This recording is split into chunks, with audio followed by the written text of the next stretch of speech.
अब भगवान को क्या कह रहे, भगवान टाइम नहीं, आज तो प्रोजेक्ट है, आज माफ कर दीजिए, हाँ, शाम में आपसे मिलते हैं, आप मेरे हाँ, साथ चलिए। हाँ, शाम को मुलाकात होती नहीं है शाम है को ना। भगवान जी निकल गए तो दूसरे भक्त ये के पास। थोड़ी सी कोशिश करनी चाहिए। अच्छा, मंत्र में हम थे, मंत्र की बात कर रहे थे। मंत्र जाप और नाम जप दोनों अलग अलग चीज है।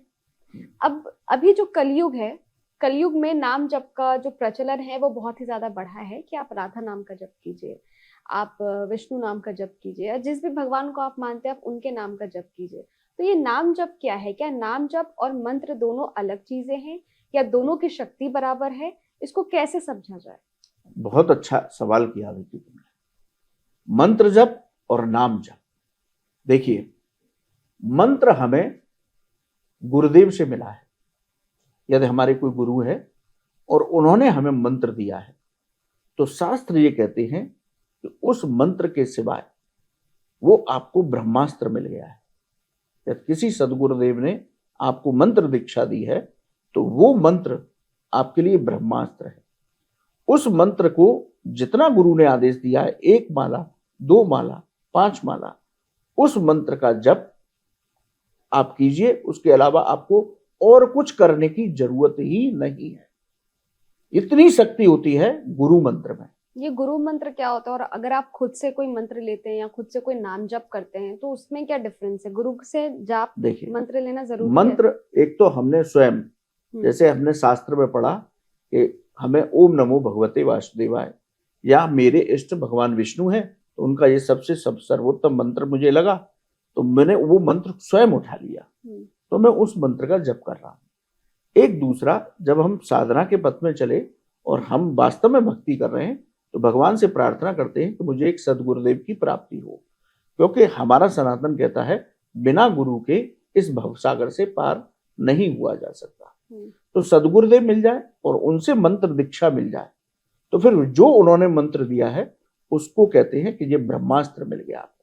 क्योंकि उस मंत्र में, चाहे वो मंत्र आपने खूब किया है, मैं कह रहा हूं आपने ओम नमो भगवते वासुदेव का ही जीवन पर्यंत मंत्र जप किया, लेकिन वही ओम नमो भगवते वासुदेवाय भगवान गुरु के मुख से आपको वो मिल जाए तो वो ब्रह्मास्त्र हो जाता है, क्योंकि गुरु के भजन की शक्ति उसमें जुड़ जाती है। तो इसलिए शास्त्र कहते हैं वो ब्रह्मास्त्र मिल गया है। अब नाम जप, तो शास्त्र कहता है कि यदि आपके पास गुरु मंत्र है तो सबसे पहले गुरु मंत्र का जप करना चाहिए। ठीक। अब नाम जप, नाम जप को आप उठते बैठते चलते सोते कभी भी कर सकते हैं। तो नाम मंत्र जप और नाम जप में यही अंतर है। जैसे आपने गुरु मंत्र का तो जप कर लिया, उसको आसन पर ही बैठ के करना है, दीपक जला के करना है, उसकी एक पद्धति होती है। और नाम जप जिसकी बात करते हैं, गुरु शरणानंद जी सहित जो संत कहते हैं, सबके हाथ में माला रहती है। तो जितने भी हमारे संत हैं वो मंत्र जप नहीं कर रहे होते, उस माला पे नाम जप कर रहे होते। जैसे मैं भगवान कृष्ण का उपासक हूं, राधा कृष्ण का, तो मेरे पास मेरे गुरु का राधा कृष्ण मंत्र है, लेकिन मैं उसको आसन पर ही करता हूं। अब नाम जप मुझे करना है तो मैं प्रतिदिन हर समय मानसिक रूप से जब समय मिलता है तो राधे श्याम राधे श्याम राधे श्याम राधे श्याम राधे श्याम, ये नाम जप है। मंत्र अलग होता है, नाम जप अलग होता है। तो राधा राधा राधा राधा, तो जिनको राधा अपना इष्ट मानते हैं वो राधे राधे करते रहते, उठते बैठते ये नाम जप बोला जाता है। अच्छा। मंत्र जप और नाम जप में यही है। क्या आप जानते हैं श्री कृष्ण ही काली है? क्या आपको पता है राधा जी ने श्री कृष्ण के सामने कौन सी 3 शर्तें रखी थी? क्या आप जानते हैं कि द्रौपदी पिछले जन्म में कौन थी और उन्हें 5 पति कैसे मिले?